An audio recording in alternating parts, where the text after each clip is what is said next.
Okay, guys.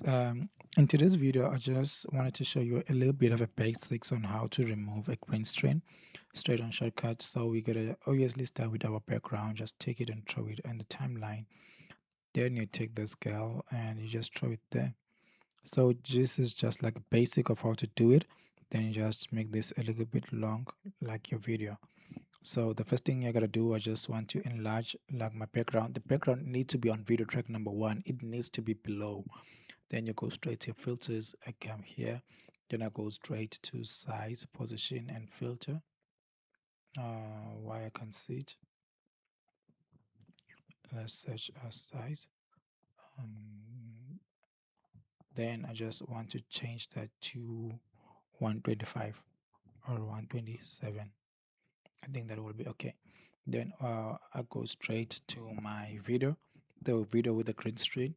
So I just come here. So the easiest way is just to write Trom. Then you can just use Trom symbol. Then it will just remove. If it didn't just select this, then you just choose the color which you want to remove. Then your green screen will be removed. When you play it, it will be just like that.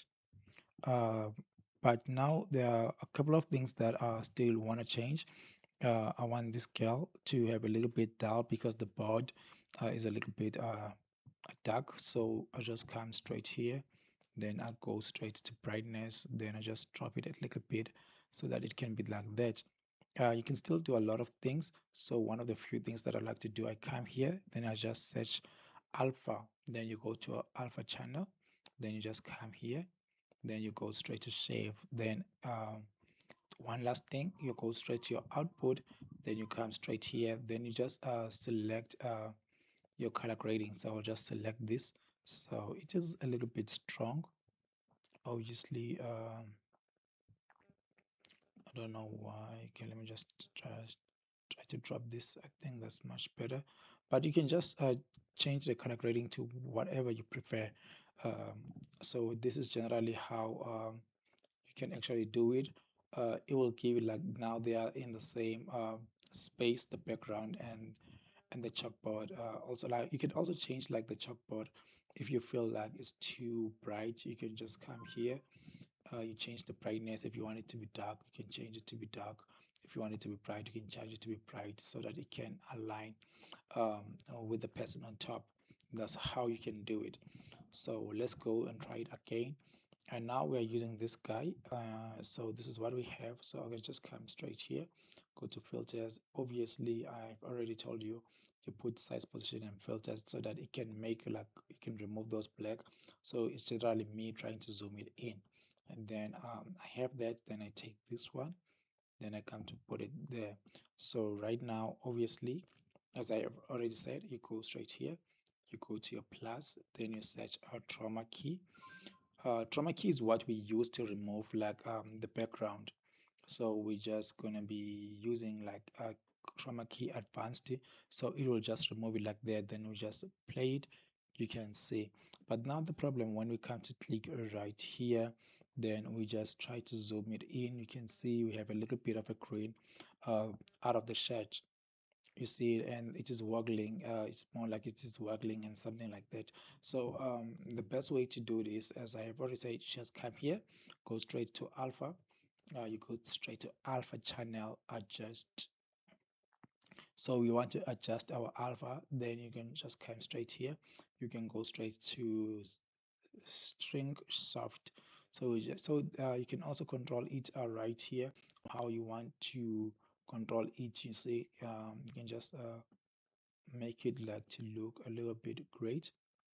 So I'll just put it around this area. I think for me personally, that is great.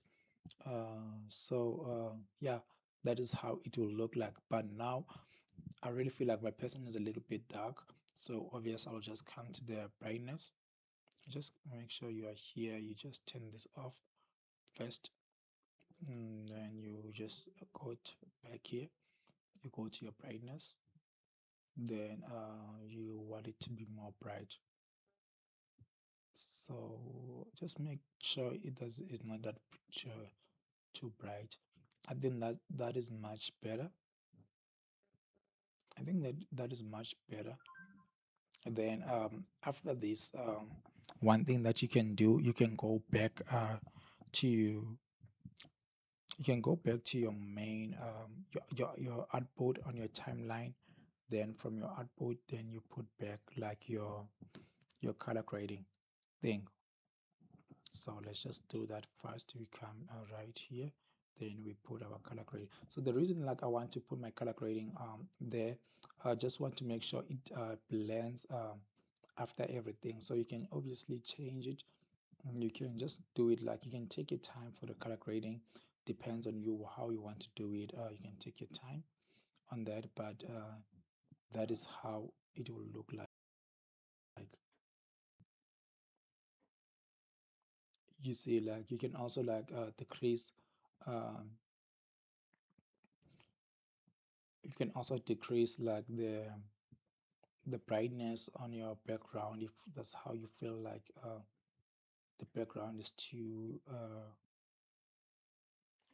bright. Just decrease the background a little bit until like you feel like it is personally perfect for you.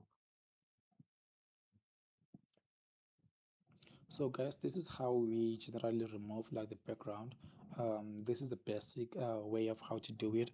I know when you're doing it, it will be a little bit complex because obviously you will be maybe like you didn't like light your background perfectly whatsoever. So you'll have to use what's so called like a key spill. Sometimes you gotta use what say they call it a key spill. Sometimes you gotta use this to fix like more background which was not shot perfectly or whatsoever. You see, so this is generally like the basic on how to do it. Thank you so much, guys. Let me know what I shall create on the next video. Thank you so much, guys. Hope to see you on the next one. Bless.